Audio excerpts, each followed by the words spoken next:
대치 아이파크와 반포 리체를 비교해 보겠습니다. 네, 안녕하세요. 지도로 배우는 부동산입니다. 오늘은 대치동의 대표적인 아파트 중 하나인 대치 아이파크, 그리고 반포동에 있는 반포 리체를 비교해 보는 시간을 갖도록 하겠습니다.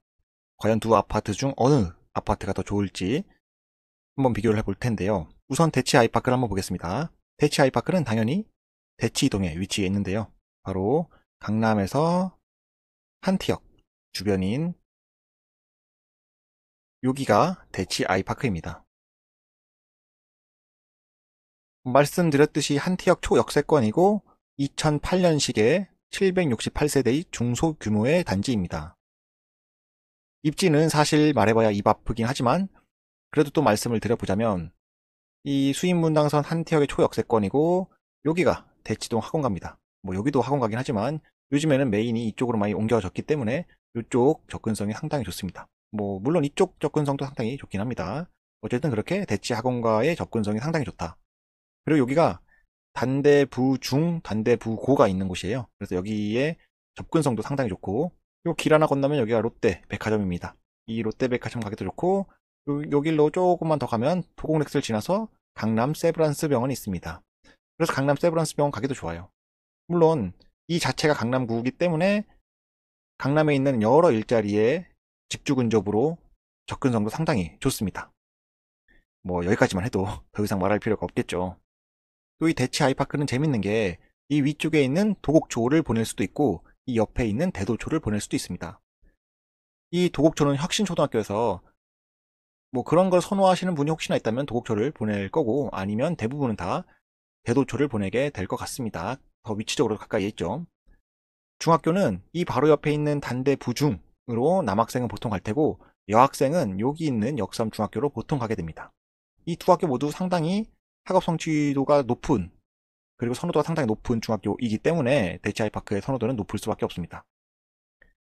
또한 이 단대부중 옆에 있는 단대부고도 있거든요. 그래서 이 단대부중, 단대부고를 둘러싸고 있는 세 개의 아파트가 바로 대치 삼성, 대치 아이파크, 레미안 대치 팰리스인데요. 그래서 대치에 입성하고 싶은데 이 레드펠은 너무 비싸고 대치 삼성은 조금 연식이 오래됐다 싶은 분들이 선택하는 게 바로 대치 아이파크입니다. 얼마 전에 이 대치 아이파크 5구 타입이 신고가를 기록했는데요. 바로 24.1억이었습니다. 가격이 상당히 비싸죠. 역시 입지만큼이나 가격이 상당히 비쌉니다. 이 대치 아이파크의 또 하나의 장점은 바로 평면도입니다. 20평대를 보면은 대치 아이파크는 화장실 3개, 방 2개 구조인데 도곡렉슬은 방 3개에 화장실 1개 구조입니다. 거기다가 도곡렉슬은 방 2개인 타입도 있어요. 그런 면에서 확실히 20평대의 대치 아이파크 평면도는 상당히 좋다고 볼 수 있습니다. 30평대도 마찬가지인데요. 일반적인 평면도는 좀 비슷해 보일 수 있지만 대치 아이파크에는 드레스룸이 따로 붙어 있습니다. 반면에 도곡렉슬은 그냥 약간 연식이 되어 보이는 평면도입니다. 드레스룸이나 이런 게 하나도 없습니다. 이런 면 때문에 대치 아이파크를 선택하는 분들이 꽤 있습니다. 그냥 생각해보면 대단지인 도곡렉스를 더 선호하게 될 것 같지만 이런 평면도적인 면 때문에 중소규모인 대치 아이파크를 선호하는 경향이 있고 전세가 또한 그래서 도곡렉스보다 대치 아이파크가 더 높습니다. 단점을 말씀드리면 계속 말씀드렸듯이 규모가 좀 작아서 이 커뮤니티 시설이 거의 없다고 보시면 됩니다. 그래서 그런 단점이 있습니다. 자, 다음은 반포 리체를 알아보겠습니다. 이 반포 리체는 말 그대로 서초구 반포동에 위치한 단지인데요. 이 서초구에 반포동역인데 요 9호선 사평역 바로 아래에 있는 게 바로 반포 리체입니다. 2010년식 단지로 1119세대입니다. 반포 리체 역시 입지를 설명하면은 굳이 해야 되나 싶은 생각이 있지만 그래도 굳이 해보자면 9호선 사평역의 초역세권이고 이쪽이 반포 학원가인데 이쪽까지의 접근성이 상당히 좋습니다. 또한 서원초의 초품화여서 아이들 학교 보내기도 상당히 좋고 여기가 고속버스 터미널 그리고 신세계 강남입니다. 여기까지 도보로 충분히 가능하고 또 여기가 서울 성모병원이에요. 서울 성모병원이 얼마나 좋은지 다 알고 계시죠? 여기까지도 도보로 충분히 이동이 가능합니다. 그야말로 입지 깡패입니다. 근데 사실 이렇게 입지 설명을 굳이 안 하고 여기가 반포자이거든요. 반포자이 바로 아래에 있습니다 라고 하면은 사실 입지 설명이 끝입니다. 반포자이 입지는 뭐 또 굳이 설명 안 드려도 될 정도로 좋기 때문에 그렇게 정리할 수 있고, 이 반포동 학원관은 대치동만큼은 아니지만 꽤나 큰 규모를 갖고 있어요. 그래서 여기도 상당한 메리트가 있는 곳입니다. 또 중학교는 이 위에 있는 원천중으로 가게 될 텐데 여기도 길 하나만 건너면 되기 때문에 아이들을 초중고 다 보내기가 상당히 좋은 곳이 바로 반포리체입니다. 실제로 이 반포리체를 가보면 2010년식이라고 보이지 않을 정도로 상당히 관리가 깔끔히 잘 돼 있고, 또한 커뮤니티 시설도 되게 잘 돼 있어요. 대치아이 밖에 비해서는. 그래서 그런 장점이 있는 곳이 바로 반포리체입니다.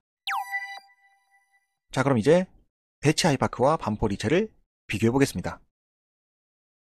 이 두 단지의 20평대 가격을 보면은 둘 다 25억 정도에 형성되어 있습니다. 그래서 역대 가격을 한번 비교해 보면은 거의 비슷하게 흘러가다가 2010년 지나서 전고점이 반포리체가 크게 앞서게 되는데요. 그 후에 하락기 때 거의 비슷하게 하락했고 현재도 비슷하게 반등을 한 상태입니다. 이렇게 전고점이 반포리체가 더 높았던 이유는 뭐 여러 가지가 있겠지만 제 생각에 대치동은 토어제라고 하는 토지거래 허가구역으로 묶이면서 이 눌림 현상이 그 당시에 좀 발생한 것도 있고, 아직까지도 대치동은 이 토어제 구역입니다. 또한 반포에는 이 대장급 단지들이 계속 생겨나고 있어요. 뭐 아크로 리버파크, 레미안 원베일리 뭐 이런 정말 대장급 단지들이 계속 생겨나고 있죠. 최근에는 메이플자이나 레미안 원펜타스도 있고, 그 후로도 반포 중 1단지가 재건축할 단지들도 있기 때문에 이 반포는 계속해서 대장급 단지들이 나타나게 됩니다. 뭐 그런 변화가 반포 자체의 선호도를 올렸어요. 그래서 반포동 자체가 다 시세가 오른 경향이 있고, 또한 대치동에는 그 주변에 개포 신축이라는 단지들이 많이 들어섰어요. 그래서 이 개포 신축으로 대치동의 수요를 어느 정도 뺏긴 것도 있습니다. 그래서 이런 모든 종합적인 것 때문에 전고점이 반포동이 훨씬 더 높게 형성이 되어 있긴 합니다. 하지만 전세가를 보면은 학군지로 유명한 대치하이파크가 전반적으로 반포 리체보다는 높다는 것을 알 수 있습니다. 원래 대치와 반포는 서로 급지가 비슷했었는데요. 최근에 제가 말씀드린 것처럼 반포의 이미지가 최상급으로 바뀌면서 상대적으로 대치를 조금은 앞서가는 분위기입니다. 그래서 결론적으로 아이를 대치학군에 키우고 싶다라고 하시는 분들은 대치아이파크를 선택하시면 되고, 그 외에 일반적인 분들은 반포리체를 선택하면 좋지 않을까 싶습니다. 그래서 오늘은 이렇게 대치아이파크와 반포리체, 이름만으로도 웅장한 두 단지를 비교해 보았는데요. 도움이 되셨다면 구독과 좋아요 부탁드리고, 시청해주셔서 감사합니다.